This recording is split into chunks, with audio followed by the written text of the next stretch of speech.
beginning the prison of ages. The mining world of Thalvor was a graveyard of stars, a planet torn apart by eons of extraction. Machines roared endlessly in the red-tinted dust, tearing at the planet's crust for the rare mineral cronite, a substance so unstable it warped time itself. No one came to Thalvor willingly, only workers desperate for credits or those hiding from the past. Among the countless diggers was Elias Koran, a human foreman in charge of Zone 9, the deepest, most unstable sector. His face was roughened by radiation burns, and his hands were a map of scars. He had seen too much, lost too many. The corporate overseers cared only for quotas, not lives. So Elias did what he could, kept his men alive one more shift at a time. The atmosphere shimmered that day, like glass bending under heat. Elias had seen anomalies before, time fractures that swallowed entire digger crews. But this one felt different. A pulse of light rippled through the cavern, accompanied by a low hum, almost melodic. The cronite veins on the cavern walls began to glow, threads of blue-white energy pulsing like veins beneath flesh. Elias signaled his team to halt. "Lock the drills," he ordered. "Something's moving." Dust lifted into the air, swirling around a strange structure, half-buried, ancient, and covered in crystallized cronite. As the crew watched, the structure split open with a hiss, revealing a cocoon of translucent gold. Inside it, something moved. At first, Elias thought it was some kind of ancient alien machinery, until he saw eyes, faintly glowing through the translucent shell. A shape like a woman, but not human. Her body shimmered with scales that caught the dim light like broken mirrors, and her back, or what should have been her back, bore two folded wings, wrapped tight and encased in thick amber-like resin. She was alive. The crew stepped back, uneasy. "Foreman," said one of the miners, "that's not from this age." Elias felt it too. The thing radiated a pressure, a sense of oldness, as if the air itself remembered her. When his hand brushed the amber surface, he saw, for a moment, visions. Flames wore 1,000 suns falling from the sky, and a voice whispering, "Help me," before time closes again. Elias jerked his hand back, gasping. The crew wanted to leave, to seal the site, but he couldn't. Something in that voice, weary and frightened, clawed at his chest. He ordered them to extract the cocoon carefully and transport it to the upper station. The others protested, but he was the foreman, and his word held.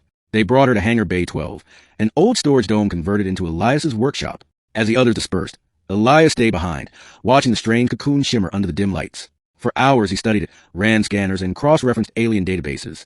But nothing matched. Her energy signature was temporal, fluctuating between eras. Then the resin began to crack.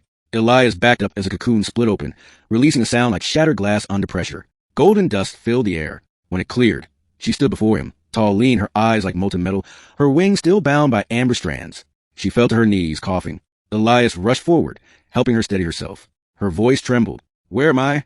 "Thalvor," Elias said carefully. "Mining world, Sector 9. I'm Elias Koran, foreman." Her eyes flickered with confusion. "How long has it been?" He hesitated. "We're in Galactic Standard Year, 9842. She stared, frozen. Her hands trembled. "No. I fell during the War of the Eclipsed Suns. That was 10,000 years ago." Elias felt the air go still. 10,000 years? She looked at her wings, still encased, solid and unmoving. "My wings, they're trapped. Time sealed them." She looked up at him, eyes glistening. "You woke me, human foreman. You must help me free them, or I will fade again." Middle, the ghost of time. For days, Elias kept her hidden. He learned her name was Illyra, once a wingborn, a species of temporal dragons who could slip through eras as easily as birds through clouds. "I was commander of the Skytide," she said softly. "When the Chrono War began, the galaxy tore itself apart. My kind, we fought not with weapons, but with time itself. The enemy tried to cage us. They built prisons of cronite to lock our wings in moments that would never move again." Elias listened, his heart heavy. He'd heard of ancient wars, but this, a creature frozen between seconds for 10,000 years, was something else. The more she spoke, the more he saw her pain. Her wings, once proud and radiant, were dull, fractured, glued shut with time itself. "I can't feel the flow anymore," she whispered one night. "Time should sing. It should move. But it's silent. My kind is gone, and I am the last echo." Elias, who'd spent his life watching men die in mines, understood loneliness too well. He promised her he'd help. He gathered old tech, energy cutters, temporal stabilizers, anything that might free her wings. Every attempt failed. The cronite shell repaired itself each time, like a wound that refused to heal. Worse, each test drained her strength. One night, while she rested, Elias found her sketching something in the dust, a spiral of symbols, interlocking circles. "What is that?" he asked. "A lock," she said quietly. "The prison is not physical. It's woven into time's pattern. Only someone outside the loop, unbound by my species flow, can break it. A human might." "Me?" he asked, startled. She nodded. "You walk through time differently. You age. You decay. You move forward. That's something I cannot." The plan was reckless. She would open her time field just enough for Elias to enter and sever the bindings from within. But if he failed, the temporal surge could erase him from existence entirely. He hesitated. "What if it kills me?" Her voice softened. "Then I will remember you until the stars fade." Elias smiled grimly. "Guess I can't say no to that." The following night, they began. Lyra stood in the center of the hangar, her eyes closed, her body glowing faintly with golden light. Time itself seemed to ripple around her. Elias stepped forward, tools in hand, a fusion cutter modified with cronite dampeners.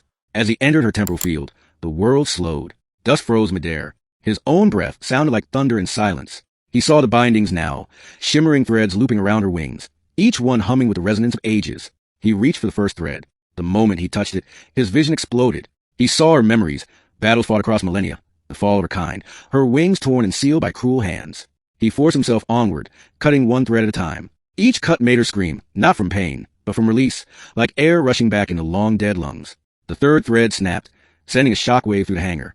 Elias staggered, bleeding from his nose, but kept going. The final thread pulsed like a living thing. "You must hurry," she cried. "Time's collapsing." He swung the cutter, and light engulfed them both. The aftermath. When Elias awoke, everything was silent. The hangar was gone. He was lying on open rock under Thalvor's twin suns. Lyra stood nearby, free. Her wings, vast and luminous, stretched across the horizon like banners of light.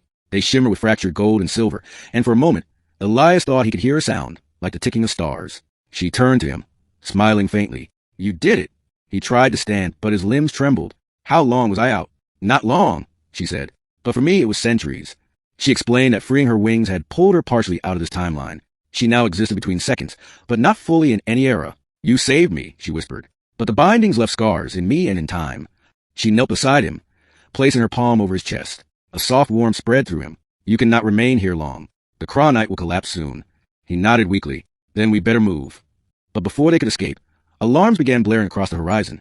The corporate authority had detected a massive temporal surge. Drones flooded the skies, scanners searching. "They'll come for you," Elias said. "They'll want to weaponize what you are."